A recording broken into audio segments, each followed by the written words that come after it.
Boa tarde a todos que estão aqui presentes. Boa tarde àqueles que nos assistem. Eu sei que nós temos mais de 200 pessoas em todo o estado do Rio Grande do Sul que nos assistem online agora. São as novas tecnologias que nós temos que estar sempre nos adequando a elas. Eu quero inicialmente saudar a iniciativa do Sinep, um sindicato que tem o compromisso com a educação de qualidade, e é fundamental que nós possamos ter esse debate hoje, primeiro com os candidatos ao Senado e agora, nesse segundo momento, com os candidatos a deputado federal, e salientar que foram convidados candidatos de todos os partidos. Esse foi um debate aberto, onde foram enviados os convites. Aqueles que priorizam a educação, acredito que se fizeram presentes. Então, é muito importante. Eu quero fazer um cumprimento especial ao deputado Mölling, que sempre esteve ao nosso lado quando precisamos, em Brasília, e o mesmo ao deputado Marcel, que sempre que foi necessário algum auxílio aqui na nossa Assembleia Legislativa, o deputado Marcel sempre colocou o gabinete dele à disposição. E, finalmente, eu quero saudar a presença da OAB aqui e essa campanha fantástica. Eu acho que a OAB ela dá uma lição, a todos nós brasileiros de o quão importante é a política. É muito importante a política, e é só através da política que nós vamos conseguir mudar esse nosso país.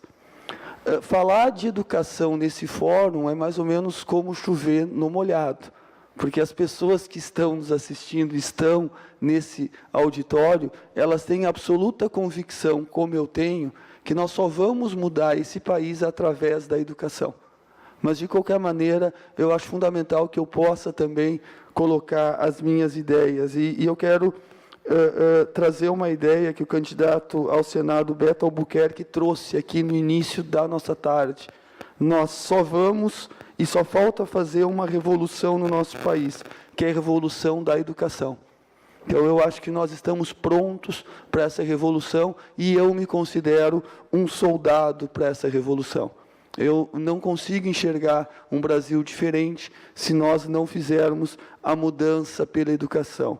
Mas, antes disso, eu preciso trazer 3 princípios que eu pretendo levar nessa minha nova vida, nessa nova fase que eu pretendo começar a partir do ano que vem, que são valores para mim fundamentais. O primeiro é a liberdade. Eu não consigo enxergar um cidadão sem liberdade, eu não consigo enxergar que nós não tenhamos liberdade de escolha, que nós não possamos escolher a escola que nós queremos colocar o nosso filho, que nós não possamos escolher aquilo que é melhor para o cidadão. Segundo, a transparência. E eu acho que falta muito de transparência, infelizmente, não só no nosso poder executivo, no nosso legislativo e também no poder judiciário. Esse é um princípio que eu jamais vou abrir mão. E, por fim, é o respeito.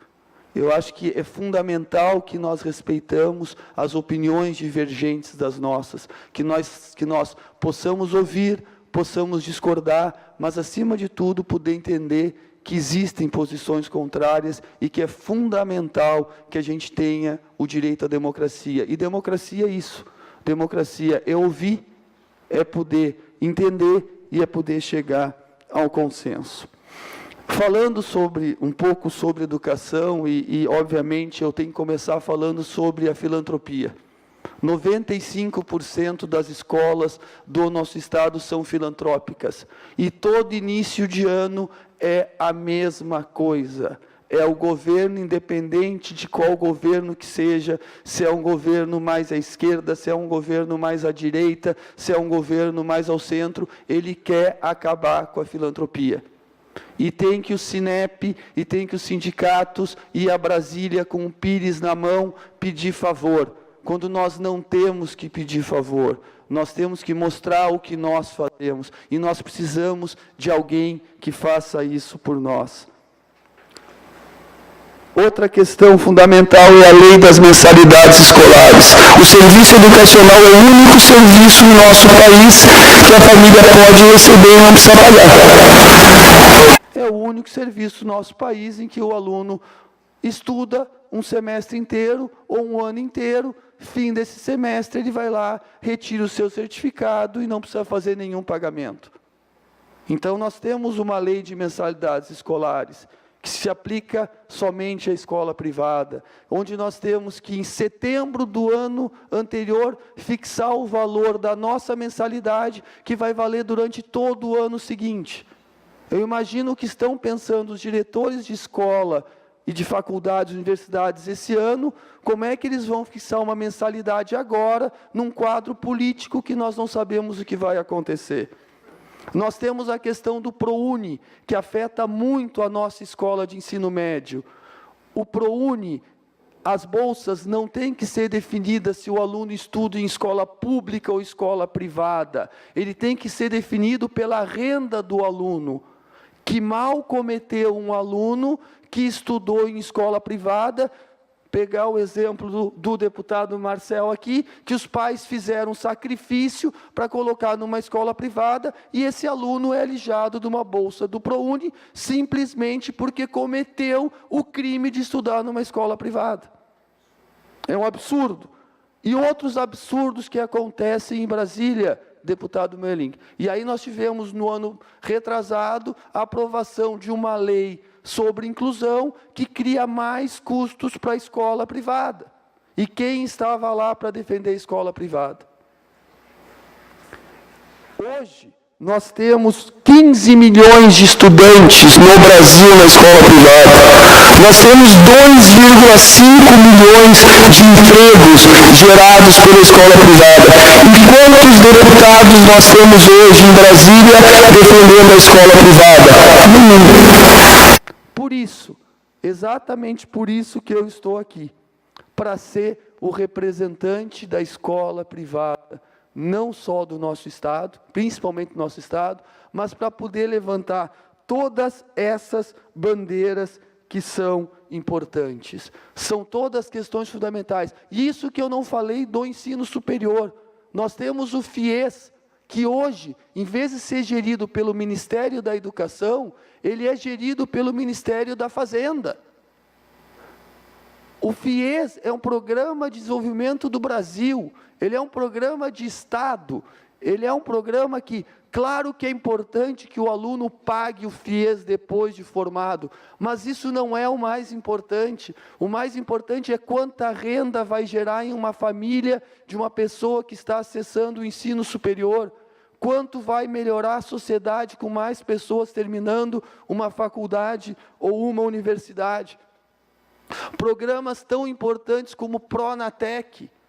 O Pronatec foi um programa fundamental, e não é porque foi criado pelo governo Dilma que é um programa ruim. É um programa criado pelo governo Dilma muito bom. E agora, ele só porque trocou o governo, deixou de ser Pronatec e virou Mediotec. E diminuíram as vagas. Milhares de jovens tiveram acesso ao ensino técnico através do Pronatec. Por que esse programa não existe mais? Nós não temos ninguém ligado à educação para defender programas importantes, como o FIES, como o Pronatec. Nós precisamos que esses programas tenham continuidade.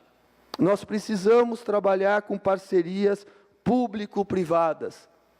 Marcel, nós só não atendemos, nós só não somos mais baratos no que nós fazemos, como nós fazemos melhor. O aluno da rede privada do ensino fundamental, ele está alfabetizado ao final do primeiro ano. Na rede pública, ele está alfabetizado ao final do terceiro ou quarto ano. Olha o crime que nós estamos cometendo com a nossa população. Então, existe muito a ser feito. E esse muito a ser feito, ele passa pela educação. É óbvio que nós precisamos gerar empregos.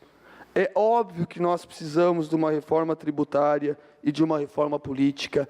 É óbvio que nós precisamos trabalhar a questão do imposto de renda, porque é um absurdo uma família que paga uma escola privada para o seu filho não ter todo esse valor deduzido do imposto de renda.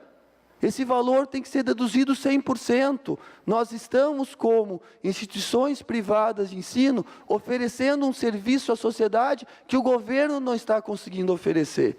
Então, quando a gente fala de educação, a gente tem que priorizar. E nós temos muito a ensinar, nós temos muito a fazer em relação a isso. Então, encerrando o meu tempo, eu quero fazer uma colocação também no que disse o candidato Fogaça, quando ele falou da importância, e nós temos que dizer que a escola privada, ela não é uma concessão pública, não, ela é um direito constitucional. E aqui nós temos que fazer, obviamente, uma saudação ao já falecido irmão Rúbio, ex-presidente do Sinep, que ele que percorreu gabinete por gabinete lá em Brasília para que isso fosse garantido constitucionalmente. Nós não temos que nos envergonhar do serviço que nós prestamos. Nós temos que ter muito orgulho do que a rede privada de ensino faz, e ela tem muito para ensinar e trabalhar em parceria com a rede pública.